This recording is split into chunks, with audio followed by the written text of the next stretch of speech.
कैसी हो मेरी प्यारी बेटी। बेटी, तेरे पास एक ऐसा हथियार है जो कोई नहीं छीन सकता। सुन बेटी, आज मैं तुझे एक ऐसी बात बताने वाला हूं जो तेरी पूरी जिंदगी को एक नई दिशा दे देगी। तू हर दिन लड़ाई लड़ती है, समाज से लड़ाई, परिवार से लड़ाई, अपने आप से लड़ाई, और तू हारती रहती है। क्यों? क्योंकि तूने अब तक अपने असली हथियार को पहचाना ही नहीं। और वो हथियार, वो तेरे भीतर है, कोई तुझसे छीन नहीं सकता, कोई तोड़ नहीं सकता। वो है तेरी प्रार्थना। प्रार्थना वो कोई मांगना नहीं है। बेटी, तू सोचती है कि प्रार्थना मतलब मंदिर जाना, हाथ जोड़ना, कुछ मांगना, पर नहीं।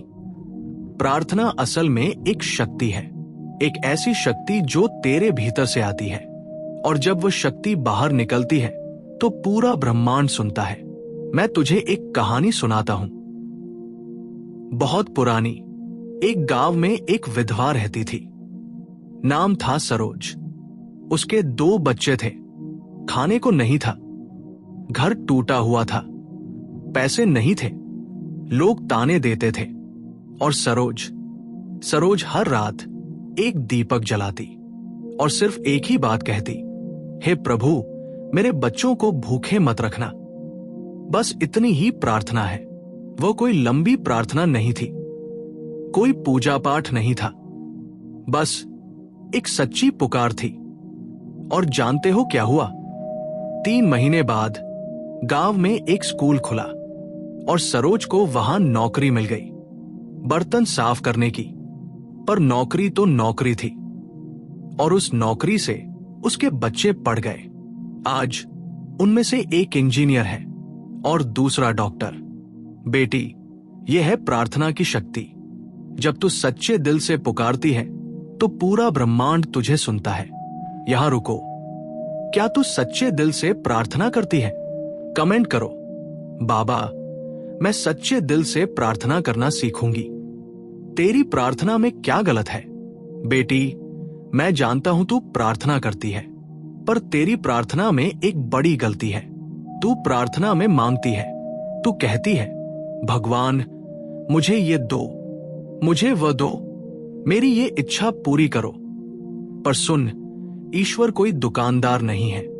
ईश्वर तेरा पिता है, और एक पिता अपने बच्चे को वही देता है जो उसके लिए सबसे अच्छा है। इसलिए अपनी प्रार्थना बदल, मांगना बंद कर, उसकी जगह धन्यवाद देना शुरू कर।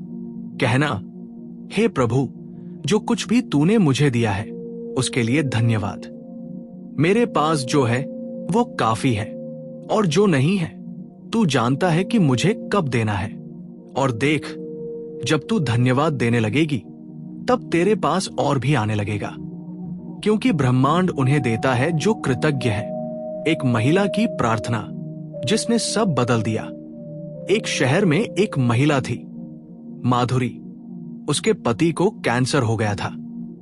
डॉक्टरों ने कह दिया था केवल 3 महीने बचे हैं। माधुरी रोज अस्पताल जाती, रोती। पर एक दिन एक बूढ़ी औरत ने उससे कहा, बेटी, रोना बंद कर, प्रार्थना कर, पर ऐसी प्रार्थना कर जैसे तेरा पति पहले से ही ठीक हो गया हो। माधुरी को समझ नहीं आया, पर उसने वही किया। वह रोज अपने पति के सिरहाने बैठती और कहती, हे भगवान, धन्यवाद, मेरे पति ठीक हो गए हैं, मैं तुम्हारी कृपा के लिए आभारी हूं। और वो ये हर दिन 21 दिन तक करती रही। और 21वें दिन जब डॉक्टरों ने दोबारा टेस्ट किया तो उन्हें विश्वास नहीं हुआ। कैंसर गायब हो गया था पूरी तरह। डॉक्टरों ने कहा, यह चमत्कार है, पर माधुरी जानती थी यह चमत्कार नहीं था, यह उसकी प्रार्थना की शक्ति थी। यहां एक बार फिर कमेंट करो, मैं अपनी प्रार्थना में धन्यवाद दूंगी, मांगना नहीं। यह वचन तुम्हारी प्रार्थना को शक्तिशाली बना देगा। तेरी प्रार्थना का सही समय। बेटी, प्रार्थना करने का एक सही समय होता है, और वह समय है सुबह 4 से 6 बजे के बीच। इस समय पूरा ब्रह्मांड शांत होता है। ईश्वर भी इस समय सबसे ज्यादा सुनता है। और जब तू इस समय प्रार्थना करती है तो तेरी प्रार्थना सीधे ईश्वर तक पहुंच जाती है। पर तू सोचती है, मुझे तो सुबह बहुत काम है, बच्चों को तैयार करना है, खाना बनाना है। सुन बेटी, अगर तू अपने लिए 15 मिनट नहीं निकाल सकती तो तू किसी के लिए भी कुछ नहीं कर सकती। तेरा प्याला खाली है और खाली प्याले से कोई पानी नहीं निकलता। इसलिए कल से सुबह 15 मिनट पहले जाग, बस 15 मिनट, और उन 15 मिनट में सिर्फ प्रार्थना कर, अपने लिए, अपने परिवार के लिए, पूरी दुनिया के लिए। और देख कैसे तेरा पूरा दिन बदल जाता है। तेरी प्रार्थना की भाषा। बेटी, प्रार्थना के लिए कोई खास भाषा नहीं है। तू हिंदी में बोल, पंजाबी में बोल, अंग्रेजी में बोल, कोई फर्क नहीं पड़ता। ईश्वर सभी भाषाएं समझता है, क्योंकि ईश्वर तेरे शब्द नहीं सुनता, ईश्वर तेरे हृदय को सुनता है। मैं तुझे एक बहुत ही सरल प्रार्थना सिखाता हूं, बस 3 लाइन की। हर दिन सुबह और रात को इसे बोलना।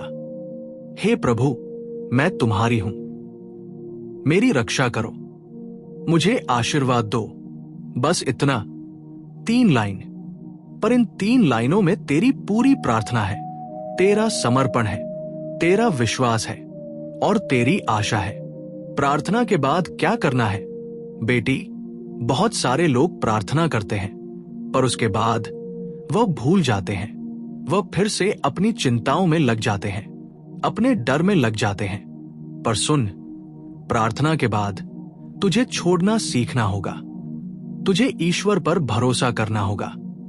तुझे कहना होगा, अब मैंने अपनी प्रार्थना कर दी, अब ईश्वर देख लेगा।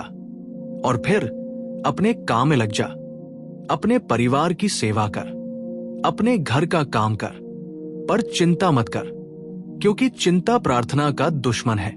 जब तू चिंता करती है तो तू ये कह रही होती है, मुझे ईश्वर पर विश्वास नहीं है। और जब विश्वास नहीं है तो प्रार्थना काम नहीं करती। यहां आखिरी बार कमेंट करो, मैं अपनी प्रार्थना के बाद सब कुछ ईश्वर पर छोड़ दूंगी। ये वचन तुम्हें शांति देगा। एक औरत की प्रार्थना सबसे शक्तिशाली क्यों है? बेटी, तू जानती है कि एक औरत की प्रार्थना सबसे शक्तिशाली क्यों है? क्योंकि एक औरत के पास मां का दिल होता है और मां का दिल सबसे पवित्र होता है। जब एक मां अपने बच्चे के लिए प्रार्थना करती है तो पूरा ब्रह्मांड सुनता है, क्योंकि उसकी प्रार्थना स्वार्थ से नहीं होती, उसकी प्रार्थना प्रेम से होती है। और यह प्रेम ही ईश्वर को सबसे ज्यादा पसंद है। इसलिए बेटी, अपनी प्रार्थना में प्रेम भर, क्रोध नहीं, शिकायत नहीं, सिर्फ प्रेम। और देख कैसे तेरी प्रार्थना सुनी जाती है। शेयर करो ये वीडियो अपनी हर उस बहन के साथ जो प्रार्थना की शक्ति को नहीं जानती, क्योंकि जब तू एक को सिखाएगी तो तू पूरी दुनिया को प्रार्थना की शक्ति से जोड़ रही होगी। सब्सक्राइब करो, क्योंकि अगले हफ्ते मैं तुम्हारे लिए और भी गहरे आध्यात्मिक रहस्य लेकर आऊंगा। जय श्री राम, जय हनुमान, जय नीम करौली बाबा, नमो भगवते नीम करौली। बेटी, तेरी प्रार्थना ही तेरा सबसे बड़ा हथियार है। इसे मजबूत बना, इसे शक्तिशाली बना, और फिर देख कैसे पूरी दुनिया तेरे सामने झुक जाती है। आज रात से ही शुरू 15 मिनट की सच्ची प्रार्थना। जय नीम करौली बाबा। बेटी, आज का ये संदेश तेरे मोबाइल की स्क्रीन पर यूं ही नहीं आया। कितनी सारी वीडियो स्क्रॉल करके तू यहां तक पहुंची है, पर यही रुकना तेरे लिए संकेत है। ये कोई मोटिवेशनल स्पीच नहीं, ये तेरे और तेरे बाबा के बीच की व्यक्तिगत बात है। आज न मैं तुझसे डर की बात करूंगा, न किस्मत की, न चमत्कारों की। आज सिर्फ तेरी असलियत की बात होगी। एक गहरी सांस ले और अपने आप से बहुत ईमानदारी से पूछ, मैं सच में कौन हूं? जो दुनिया को दिखाती हूं, या जो रात को अकेले रोते हुए महसूस करती हूं? 3 दर्पण जिनमें तू खुद को रोज खो देती है। बेटी, तेरे सामने हर दिन 3 दर्पण रखे जाते हैं और तू इन्हीं में उलझ जाती है। दूसरों की नजर का दर्पण, लोग क्या कहेंगे, सास क्या सोचेगी, पड़ोसन क्या बोलेगी, रिश्तेदार क्या ताना मारेंगे। तू अपना हर निर्णय उनके दर्पण में देखती है और जो चेहरा वहां दिखता है वो कभी तेरी असली मुस्कान नहीं होता, सिर्फ डरी हुई स्वीकृति होती है। तुलना का दर्पण सोशल मीडिया पर दूसरी औरतों की चमकती फोटो, महंगे कपड़े, खूबसूरत घर, घूमने की तस्वीरें। तू सोचती है मेरे हिस्से में ऐसा क्यों नहीं आया। सच ये है बेटी, वे भी तेरी तरह किसी और दर्पण में रोती है। तू सिर्फ उनका फिल्टर लगा रूप देखती है, असल जख्म नहीं। बीते कल का दर्पण, पहले मैं ऐसी नहीं थी, पहले मैं खुश थी, पहले मैं खूबसूरत थी। तू अपने आज को कल के मुकाबले छोटा करती जाती है और धीरे धीरे यकीन करने लगती है कि अब तेरे लिए कुछ बचा ही नहीं। आज बाबा तुझसे कह रहे हैं, ये तीनों दर्पण नीचे रख दे।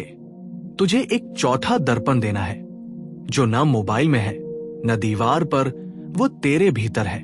बेटी, तेरे लिए एक बहुत सीधी बात, इस देश की आध्यात्मिक परंपरा में औरत को शक्ति कहा गया है, सिर्फ सर्विस मशीन नहीं। जब कोई स्त्री सुबह चूल्हे पर रोटी सेंकते हुए भी मन ही मन नाम जपती है, कपड़े धोते हुए भी अपने बच्चों के लिए दुआ करती है, थक कर भी घर के किसी दुखी सदस्य का चेहरा देखकर मुस्कुरा देती है, तो ये छोटा काम नहीं, ये रोज रोज का तप है। पर दिक्कत कहाँ हुई? तूने ये मान लिया कि जो खुद के लिए सोचे वो स्वार्थी है, जो ना कहे वो बुरी है, जो थक जाए वो कमजोर है। यहीं से तेरी रोशनी अंदर की तरफ मुड़ गई। आज उसे फिर से बाहर की ओर घुमाना है। बेटी, तूने कई बार सुना होगा, ये करो वो मत करो, इतने माला जापो, इतने व्रत रखो। आज बाबा तुझसे किसी मंत्र की लिस्ट नहीं मांग रहे, बस 3 छोटे छोटे जीवन के नियम दे रहे हैं जो अंदर से तुझे बदल देंगे। जब तू अपने शरीर से ज्यादा काम करवाती है, नींद से लड़ती है, बीमार होने पर भी खुद को धकेलती है सिर्फ इसलिए कि कोई नाराज ना हो, तब तू अपने भीतर बसे ईश्वर का अपमान करती है। आज से जहां बहुत भीतर से आवाज आए, ये मेरे बस से बाहर है, वहां शांत स्वर में नहीं कहना शुरू कर। ये विद्रोह नहीं, ये आत्मसम्मान की पूजा है। 2 दिन में एक काम सिर्फ अपने लिए, 10 मिनट टहलना, 5 पन्ने कोई अच्छी किताब पढ़ना, अकेले चाय पीते हुए खिड़की से आसमान देखना, या बस स्टेशन पर खड़े खड़े आसमान को धन्यवाद कहना। ये टाइम पास नहीं, ये तेरी आत्मा की रोटी है बेटी, जो रोज खुद को थोड़ा थोड़ा भरती रहेगी तो तू किसी पर अपने खालीपन का बोझ नहीं डालेगी।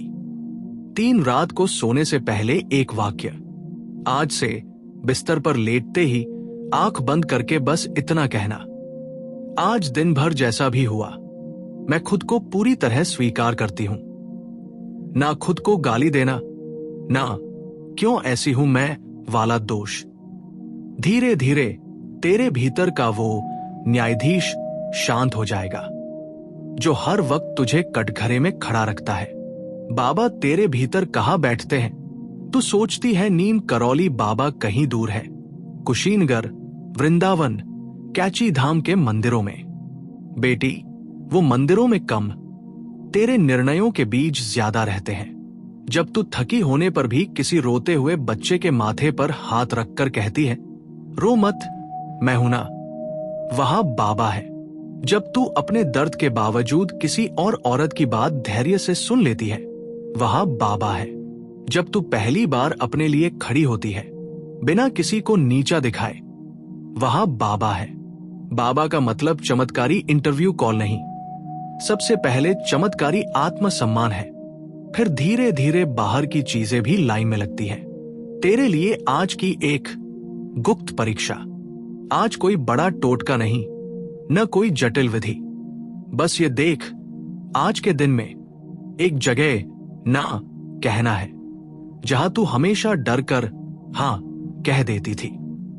एक काम अपने लिए करना है बिना अपराध बोध के एक औरत की तारीफ करनी है सच्चे दिल से, चाहे वो तेरी सास हो, ननद हो, पड़ोसन हो या तेरी बेटी खुद। शाम को जब दिन खत्म हो तो मन ही मन बाबा से बोलना, आज तीनों काम पूरे किए, अब आगे तुम संभालो। तू देखेगी कुछ दिन में ही तेरी चाल, तेरी आवाज, तेरी आंखों की चमक बदलने लगेगी। और कोई ज्योतिषी नहीं, खुद तू महसूस करेगी कि तेरे ग्रह नहीं, तेरी सोच की दिशा पलट रही है। बेटी, तू कमजोर औरत नहीं, तू थकी हुई शक्ति है।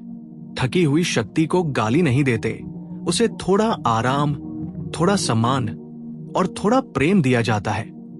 यही आज का बाबा का संदेश है तेरे लिए। जिस भी बेटी ने यहां तक सुना है वो कमेंट में बस इतना लिख दे, मैं खुद को सजा देना बंद कर रही हूं। बाबा, बाकी सब बाबा पर छोड़ दे। जब तू अपने ऊपर नरमी बरतना सीख लेगी, दुनिया अपने आप तेरे साथ मुलायम हो जाएगी। जय श्री राम, जय बजरंगबली, जय नीम करौली बाबा। प्यारे भक्तों, नीम करौली बाबा की कृपा से हर रोज कितने ही लोगों के जीवन में भोजन, प्रेम और शांति का प्रसाद पहुंच रहा है। बाबा का आशीर्वाद हमेशा यही रहा, भूखे को अन्न देना सबसे बड़ी सेवा है। आज हम सब बाबा परिवार मिलकर उसी आशीर्वाद को आगे बढ़ा रहे हैं। लंगर सेवा के माध्यम से हर दिन कई जरूरतमंद, मजदूर भाई बहन और छोटे छोटे बच्चे भूखे सो जाते हैं। लेकिन प्यारे भक्तों, जब आप जैसे प्रेमी सेवक निस्वार्थ भावना से सेवा करते हैं तो नीम करौली बाबा के कृपाहाथ से हर पेट भरता है और हर आत्मा तृप्त होती है। इस पावन अवसर पर आइए, हम सब बाबा परिवार एक साथ आए और लंगर सेवा में भाग ले। हर थाली जो परोसी जाएगी उसमें बाबा का प्रेम होगा, उनकी कृपा होगी। सेवा करने का सरल तरीका, कृपया स्क्रीन पर दिख रहे QR कोड का स्क्रीनशॉट ले लीजिए। फिर किसी भी UPI ऐप को खोलिए, स्कैन विकल्प में जाकर स्क्रीनशॉट चुनिए। अपनी श्रद्धा अनुसार राशि भरकर लंगर सेवा पूरी कीजिए। हर अनुदान नीम करौली बाबा की चरण सेवा में समर्पित होता है। आपका योगदान किसी भूखे के लिए भोजन बनेगा और आपके परिवार के लिए बाबा की असीम कृपा का कारण बनेगा। प्यारे भक्तों, जब भी किसी थाली में अन्न भरता है, नीम करौली बाबा मुस्कुराते हैं। तो आइए इस प्रेममय सेवा में आज ही भाग लें और कमेंट में लिखिए, शुक्राना नीम करौली बाबा।